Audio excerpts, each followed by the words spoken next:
সূর্যের সেকেন্ড ট্রায়ালে সূর্য সফলভাবে নিজের প্ল্যানটা সাকসেসফুল করতে পারলো। হ্যাঁ বন্ধুরা, ভিডিওতে লাইক দিয়ে দেখতে থাকুন। সূর্য নীলুকে বলতে থাকে যে নীলু, অনেক দিন হয়েছে যে আমরা কোথাও যাই না, তোমার সাথে আমার অনেক দিন ধরে কোথাও ডিনার ডেটেও যাওয়া হয় না, তাহলে আজকে বরঞ্চ সন্ধ্যাবেলা তুমি তৈরি হয়ে থাকো, আমরা আজকে ডিনার ডেটে যাবো। তখন এই কথা শোনা মাত্র আনন্দে আত্মহারা হয়ে যায় নীলু। ওদিকে সূর্যের মা বলতে থাকে যে সূর্য, তোর মনে হয় না তুই বড্ড বেশি বাড়াবাড়ি করছিস, তোর কিসের এত প্রেম উতলে পড়ছে এই মেয়ের প্রতি, আমি তো সেটাই বুঝতে পারছি না। তখন নীলু বলতে থাকে, কেন মা, আপনার ছেলেটা যখন একবার ভেবেছে যে ও আমার দিকে তাকাবে, ও আমাকে নিয়ে নতুন করে সব কিছু চিন্তাভাবনা করবে, নতুন করে আমাকে নিয়ে বাঁচতে চায়, সেটা কি আপনার মোটেও সহ্য করতে হচ্ছে না? আমি আসার পর থেকে তো অনেকবার আপনার কাছে ক্ষমা চেয়েছি, তার শর্ত আপনি যখন ঠিক করেই ফেলেছেন আপনি আমাকে ক্ষমা করবেন না। এখন যখন আপনার ছেলে আমাকে আগলে ধরে বাঁচতে চায়, সেটাও আপনার সম্ভব ভালো লাগছে না? বলুন তো আপনি কেমন মা, বলুন তো। তখন সূর্য বলতে থাকে, নীলু প্লিজ তুমি মায়ের সাথে এরকম করে কথা বলো না। তখন নীলু বলতে থাকে, তো আমি কীভাবে কথা বলবো?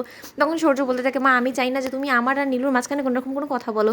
ওদিকে সূর্য মা সন্ধ্যেবেলা আসা মাত্রই নীলুকে বলতে থাকে যে নীলু তুমি তৈরি তো? তখন নীলুকে নিয়ে যাওয়া মাত্র সূর্য মনে মনে বলতে থাকে যে আজকে যে করেই হোক না কেন আমাকে আমার প্ল্যানটা সাকসেসফুল করতেই হবে। ওদিকে রেস্টুরেন্টে সূর্য কোল্ড ড্রিঙ্কসের বদলে ড্রিঙ্ক করানোর চেষ্টা করে নীলুকে, যার ফলে কিনা ড্রিঙ্ক করার পর নীলু উল্টোপাল্টা বলতে থাকে। তখন সেই সুযোগ নিয়ে সূর্য জিজ্ঞেস করে উঠে যে আচ্ছা নীলু, তোমার কি সত্যিই মনে হয় যে ওই ছবির মধ্যে যে দেখা লোকটা যে কিনা আমাকে দেখানো হয়েছে সেটা কি সত্য? তোমার বিশ্বাস হয়? বলো তো, আমি জঘন্য কাজটা করতে পারি? আদৌ তোমার সেটার উপরে বিশ্বাস হয়? তখন একথা বলা মাত্র নীলু পাগলের মতো হাসতে থাকে আর বলতে থাকে যে না না সূর্য, তুমি শুধু শুধু নিজেকে দায়ী করছো, এই জঘন্য কাজটা তো তুমি করোইনি, তাহলে তুমি নিজেকে দায়ী করছো কেন বলো তো?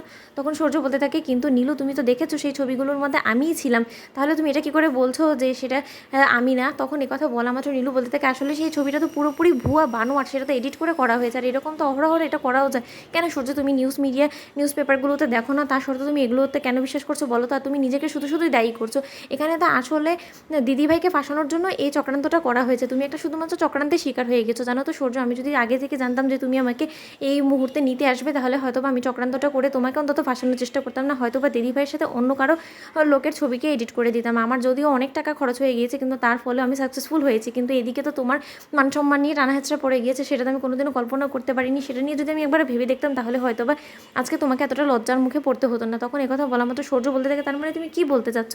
এই জঘন্য কাজটা কে করেছে? তখন ইলু বলতে থাকে, কে আবার? তোমার সামনে বসা তোমার স্ত্রী এই কাজটা করেছে। জানো তো সূর্য, আমার একদমই উদ্দেশ্য ছিল না যে তোমাকে আমি ফাঁসাবো এইভাবে, কিন্তু তা সত্ত্বেও আমার তোমার উপরে এতটা রাগ জমে গিয়েছিল, রাগের কারণেই আমি তোমার উপরে এরকম করে প্রতিশোধ নেওয়ার জন্য এবং রায় দিদি ভাইকে সকলের সামনে ছোট করার জন্য এই কাজটা করেছি। ওদিকে টেবিলের নিচ থেকে সূর্য সকল কথা রেকর্ড করে সূর্য বলতে থাকে যে নীলু, এই যাত্রায় আর তোমার বাঁচার কোনো রকম কোনো উপায় নেই, কারণ তোমার সকল স্বীকারোক্তি আমি এই মোবাইলে রেকর্ড করে ফেলেছি। এখন শুধু এটা সকলের সামনে ফাঁস করার পালা।